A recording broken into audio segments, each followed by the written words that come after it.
بہت دفعہ دیکھتے ہیں کہ عبادت کے اندر لیڈیز کی تعداد بہت زیادہ ہوتی ہے اور مرد حضرات جو ہیں یہ بہت کم ہوتے ہیں. اس کی کیا وجہ ہے؟ اس کی کیا وجہ ہے کہ عورتوں کی تعداد زیادہ ہوتی ہے اور مردوں کی تعداد کم ہوتی ہے؟ میں آج جو خوشخبری کا پیغام آپ کے ساتھ لے کر آیا ہوں یہ بڑا خوبصورت پیغام ہے. آمین. اور ہم کئی دفعہ عورتوں کو جو ہے وہ کچھ نہیں سمجھتے ہیں، لیکن میں آپ کو بتانا چاہتا ہوں کہ جب یسوع مسیح زندہ ہوا تو سب سے پہلی جو خوشخبری تھی وہ عورتوں کو جو تھی وہ دی گئی تھی. مرد جو تھے، شاگرد جو تھے، وہ چھپے ہوئے تھے، وہ ڈرے ہوئے تھے، رومی حکومت کی وجہ سے وہ گھروں کے اندر چھپے ہوئے تھے. لیکن عورتیں بڑی دلیر تھیں. عورتیں آج بھی بڑی دلیر ہیں. میں نے آج بھی دیکھا پولیس کا ڈالا آج بندے کرنا تو چھاڑا مار دیں. عورتیں میں نے دیکھا وہ کھڑی ہو جاتی ہیں، وہ نہیں ڈرتی ہیں. اور یہاں پر بھی آج ایسا ہی ہوا ہے. ابھی جو بیٹی نے تلاوت کی ہے یہ مقدس متی رسول کی معرفت لکھی گئی انجیل، اس کا چیپٹر نمبر 28 نیو ٹیسٹامنٹ، اس کی ورس پہلی ہے. اور اس سے پہلے کہ ہم خداوند کے کلام کی طرف بڑھیں، میری طرف سے، میری فیملی کی طرف سے اور ہمارے سینئر بشپ فیصل جان کی طرف سے آپ کو بہت بہت سلام. اور یسوع مسیح کا مردوں میں سے جی اٹھنا آپ کو بہت بہت مبارک ہو. اور اب ہم فریش ہیں تاکہ ہم خدا کا کلام جو ہے وہ سن سکیں. یہاں پر لکھا سبت کے بعد ہفتے کے پہلے دن پاؤں پھٹتے وقت مریم مگدلینی اور دوسری مریم قبر کو دیکھنے آئی. اور دیکھو ایک بڑا بھونچال آیا کیونکہ خداوند کا فرشتہ آسمان سے اترا اور پاس آ کر پتھر کو لٹکا دیا اور اس پر بیٹھ گیا. اس کی صورت بجلی کی مانند تھی اور اس کی پوشاک برف کی مانند سفید تھی. اور اس کے ڈر سے نگہبان کانپ اٹھے اور مردہ سے ہو گئے. خداوند کے پاک کلام کے پڑھے، سنے اور سمجھے جانے پر خدا کی خاص برکت ہو. میرے عزیزو، آج جو ہمارا ٹاپک ہے، جو ہمارا آج کا مضمون ہے وہ جی اٹھا ہے، یہاں نہیں ہے. He is risen and not here. یسوع کی قبر خالی ہے اور وہ اب قبر کے اندر نہیں ہے.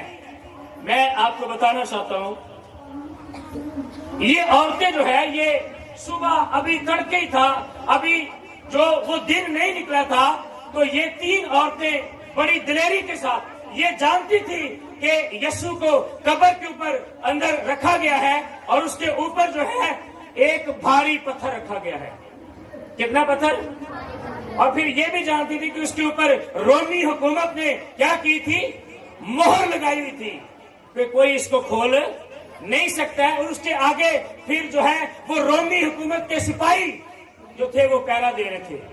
ان کو یہ شک تھا کہ کہیں یسوع کے شاگرد آ کر کیا کریں، لاش کو چرا کے نہ لے جائیں اور آ کر جھوٹ بولیں نہیں یسوع زندہ ہو گیا، یسوع زندہ ہو گیا. لیکن میرے عزیزو، میں آپ کو بتانا چاہتا ہوں یہاں پر جب وہ خوشبودار چیزیں لے کر، حالانکہ یسوع کے اوپر تو 50 سر مور وہ پہلے مثالوں کے ساتھ پٹکے کر کے یسوع کو کیا کیا گیا تھا، اس قبر کے اندر دفنایا گیا تھا. لیکن ان عورتوں کی محبت دیکھیں. یہ پہلی عورت ایسی ہے جس کے اندر بدروہیں تھی، مریم مگدلینی. یہ یسوع نے اس کے اندر سے بہت ساری بدروہوں کو نکالا تھا. اب یہ بڑی خوش تھی.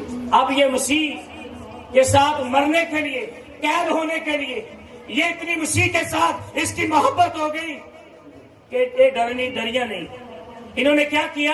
انہوں نے خوشبودار چیزیں لی، عطر لیا اور لے کر چل پڑی اور جا کر کیا کرتی ہیں؟ آپس میں باتیں کرتی جا رہی ہیں. وہ پتھر کون ہٹائے گا اور ہم کیسے اندر پہنچیں گے، یہ کیا ماجرا ہے؟ وہ آپس میں گفتگو کر رہی ہیں. لیکن یہ نہیں جانتی تھی کہ ان کے جانے سے پہلے ہی جو تھا وہ پتھر کلام کہتا ہے کہ ہٹا ہوا تھا. اور وہ ہٹایا کس نے؟ کلام مقدس کے اندر لکھا ہوا ہے، اور دیکھو ایک بڑا بنچال آیا. کیا آیا؟ ایک زلزلہ آیا، اور اس زلزلے نے کیا کیا؟ اس پتھر کو جو بڑا بھاری تھا یوں کر کے ہٹا دیا. اور کلام مقدس کے اندر لکھا ہوا ہے، کیونکہ خداوند کا فرشتہ آسمان سے اترا اور پاس آ کر پتھر کو لٹکا دیا، یعنی کہ سائڈ پر کر دیا، اور اس پر بیٹھ گیا. اس کی صورت بجلی کی مانند تھی. اور کلام مقدس کے اندر لکھا ہوا ہے، اس کی پوشاک برف کی مانند سفید تھی. اور جو میرے عزیزو پیرے والے بٹھائے ہوئے تھے، جب فرشتہ آیا آسمان سے نیچے، پتھر لٹک گیا، اور جو پیرے والے تھے، کلام کہتا ہے کہ وہ کانپنا شروع ہو گئے، اور ان کے اندر جان میں جان نہ رہی، اور وہ پس مردہ سے ہو گئی. یعنی کہ نہ مرے کہ نہ جی دے. اگر فرض کریں اگر اسی کسی فرشتے نے ویکھ لیے دستے کرنا جان کرنا آ گئے تو ہماری حالت بھی ایسی ہو جائے گی، ہم بھی ڈر جائیں گے، ہم بھی خوف زدہ ہو جائیں گے. میرے عزیزو، فرشتے نے ان عورتوں سے کہا کہ ڈرو، تم نہ ڈرو، کیونکہ میں جانتا ہوں کہ تم یسوع کو ڈھونڈتی ہو. میں جانتا ہوں کہ تم یسوع کو، وہ یہاں نہیں ہے. He is not here. اس نے کہا وہ یہاں نہیں ہے، بلکہ وہ اپنے کہنے کے مطابق تیسرے دن مردوں میں سے جی اٹھا ہے. ہاللیلویا.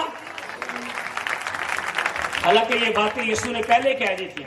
یسوع ابھی زندہ تھا تو یسوع نے یہودیوں کو بتایا تھا کہ میں اس مقدس کو 3 دن میں ڈھا کر دوبارہ کھڑا کر سکتا ہوں. یہودی کہنے لگے 46 سال 46 ایئر 46 سال لگ گئے اس ہیکل کو تیار کرتے کرتے. انہیں کہا تو کہہ رہے ہیں وہاں میں 3 دنوں سے ڈھا کے کھڑا کر دوں گا. تو یسوع کس کے بارے میں بات کر رہا تھا؟ یسوع اپنے بدن کے بارے میں بات کر رہا تھا. یسوع کہہ رہا تھا کہ میں اس مقدس کو کیا کروں گا، 3 دنوں میں ڈھا کر پھر اسے کھڑا کر دوں گا. اور یسوع اپنے کہے کے مطابق تیسرے دن مردوں میں سے جی اٹھا. اور وہ عورتوں سے کہہ رہا ہے کہ تم کیا کر رہی ہو، کیونکہ تم یسوع کو ڈھونڈتی ہو، جو مصلوب ہوا تھا وہ یہاں نہیں ہے، کیونکہ اپنے کہنے کے مطابق وہ جی اٹھا ہے. ہاللیلویا. آج بھی ہم کیا کرتے ہیں؟ آج بھی ہمارے جو پیارے مسیح میں سو گئے ہیں، ہم کوشش کر رہے ہیں کہ ہم قبروں کے اندر جا کر ان کو ڈھونڈ رہے ہیں. میرا ابا ایس قبر چا، میری امی ایس قبر چوا، میری بیوی اس قبر میں ہے. ارے میں تجھے کہنا چاہتا ہوں، تیرا زندہ خدا اگر وہ تیسرے دن مردوں میں سے جی اٹھا ہے تو وہ تیرا باپ، جو تیری ماں جو مسیح پر جو ایمان رکھ کر مر گئی تھی، جب یسوع آئے گا تو تیرا باپ بھی جی اٹھے گا. ہاللیلویا. یہ ایمان کی کمی کی وجہ سے ہم کیا کرتے ہیں، کبھی کبھی ہم جا کر قبروں کے اوپر جا کر دعا کرنا شروع کر دیتے ہیں، وہاں پر پھول بچھاتے ہیں، پانی چھڑکاتے ہیں، قبراں جا کے چول پونے ہیں، پتہ نہیں کیا کیا ہم کرتے ہیں. لیکن میں آپ کو کہنا چاہتا ہوں، سنیں یہ عورتیں کیا کر رہی تھیں. یہ عورتیں جا کر قبر، اگر میں کہتا یسوع زندہ نہ ہوتا اور وہ قبر پر